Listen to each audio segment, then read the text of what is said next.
నమస్కారం ఘంటారావానికి స్వాగతం. ముందుగా ప్రధాన అంశాలు. సింగరేణి టెండర్ల గురించి అసత్య ప్రచారం చేస్తున్నారన్న సీఎం. అనా పైస కూడా అవినీతికి ఆస్కారం లేదని స్పష్టీకరణ.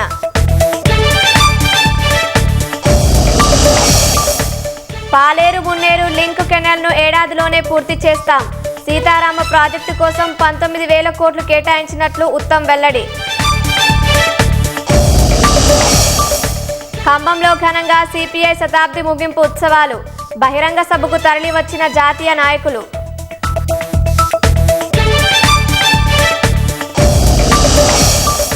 అస్సోం కాజీరంగాలో 6,957 కోట్ల అభివృద్ధికి ప్రధాని శ్రీకారం. చొరబాటుదారుల సాయంతో అధికారం కోసం కాంగ్రెస్ యత్నిస్తోందన్న మోదీ. జమ్మూ కాశ్మీర్లో మరోసారి ఎదురు కాల్పులు. కార్డన్ సెట్ చేస్తుండగా భద్రతా బలగాలపై ముష్కరుల కాల్పులు.